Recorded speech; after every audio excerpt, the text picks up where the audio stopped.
Hi there, my name is Krista. I'm one of the massage therapists at BodyTx. I'm here today to talk to you a little bit about the fascial lines. So if we look here at our chart, I'm going to show you the different fascial lines. So we have three main fascial lines within our body that actually affect our posture and dictate our posture. So the first one is the deep front line. So it's actually going to start here at the bottom of the feet, comes up into the calf muscles here, up through all of the adductors, so the inner thigh, in through the pelvic floor, and then into all of the abdominal muscles, underneath the rib cage into the diaphragm, and then it actually goes underneath and attaches to this little guy here called the sternocleidomastoid. So it's a muscle in the front of your neck. So sometimes if you're having lots of neck issues and neck pain, it can actually be from this deep front line being really tight.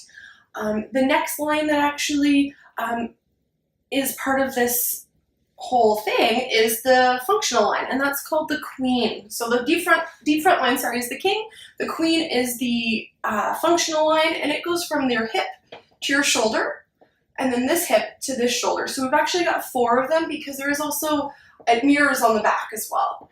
So what ends up happening is when our deep front line is tight, so say my deep front line is tight here on the right side, it's starting to want to pull my body down. And this functional line is actually going to start to, so again they go hip to shoulder, is going to start to want to pull this side back. And then the last line that I'm going to talk to you about is the lateral line. So that's a line that comes in through the side of the body. So it comes again in through the bottom of the foot, up through the side of the calf, into that IT band where sometimes people get lots of tension and pain. And then it comes into the rib cage here, but it does a bunch of crisscrossing back and forth, and then up underneath the armpit into the side of the neck. And that's the night. So that line then, once we're, say our deep front line, we're tight here on the right side, the functional line is pulling us back this way. So already short here, so that the lateral line on this side is gonna pull me back this way. So sometimes what ends up happening is that, yes, okay, I may have pain here in my neck, but the muscles in the neck aren't actually the cause of the pain. It's the functional lines, the deep front line as well as the lateral line that can be causing just bones and other musculature to be out of position, which then cause the pain and discomfort. So today I'm actually going to demonstrate how to what I do as part of the fascial treatment. So initially my client is going to be laying on their back. I'm going to do a little bit of a check. So I'm going to check her functional line to start us off with. So I put one hand on her hip, one hand on the shoulder, and I'm just basically spreading. So I'm spreading, I'm seeing how the body bounces back or pulls back in.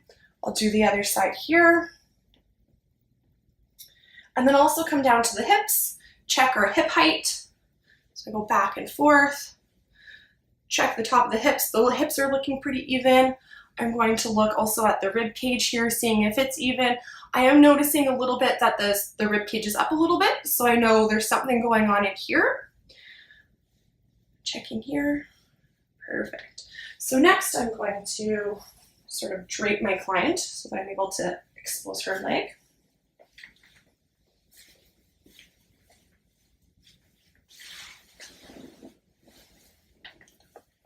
Tucked in here. Okay. So there is a difference between deep tissue massage and this fascial massage. A deep tissue massage is actually going to be compressing muscle tissue down and then pushing through. Whereas the fascial massage, we are still doing a compression, but we're also going in a transverse direction as well. So instead of just pressing down and up or down and kind of down this way, I'm actually going to be sort of sinking my arm or my hand into the tissue. I'm going to find that fascial line, and then I'm going to go against its resistance. So I would check. So I'm going back and forth. And so what I can see is that she's a little bit more restricted going up than she is going down. So I'm going to start my massage that way. So I'm going to apply a little bit of lotion.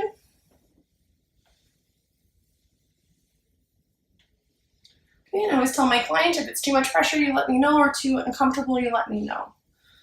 So then I'm going to bring my arm in, find that fascial line, and then as you can see, my arm's going up at an angle, and I'm also pressing in. So I'm finding that deep fascial line, going nice and slow, because this can sometimes feel really uncomfortable. So I'm going nice and slow. Ooh, We went over one there and keep going up.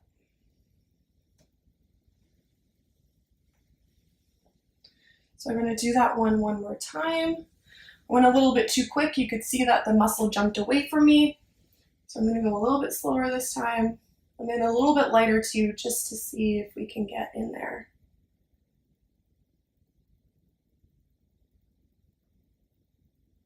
Doing okay? Yeah.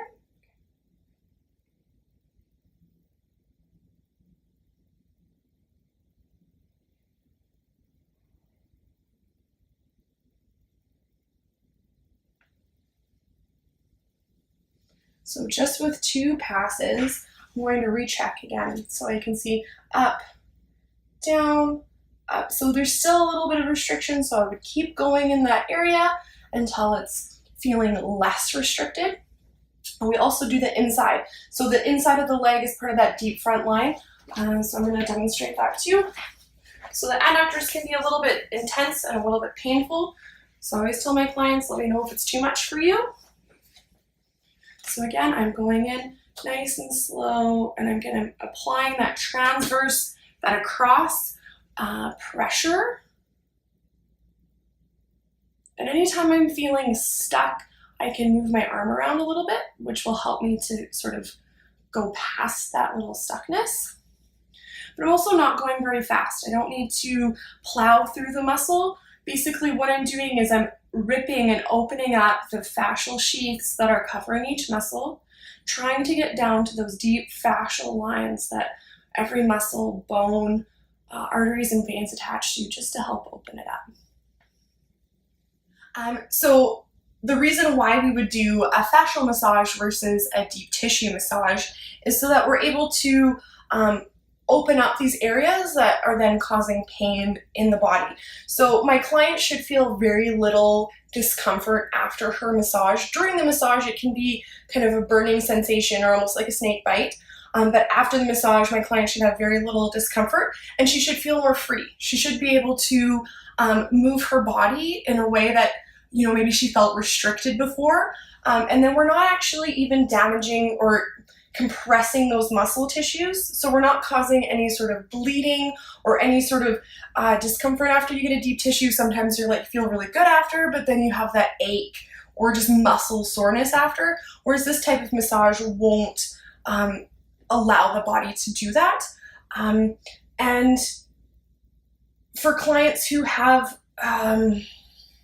I guess, chronic issues or chronic pain, this type of massage is good for you so that we're able to actually figure out what is causing the pain that you were feeling from before. And then we're actually able to help you fix it and then go through different stretches and strengthening exercises to help you correct the posture so that the pain and discomfort that you were feeling goes away and hopefully never comes back. So once again, my name is Krista. I'm one of the practitioners at BodyTx, and I would absolutely love to have you come by and see what a fascial massage feels like, and so that I'm able to actually help you feel better. Thank you so much.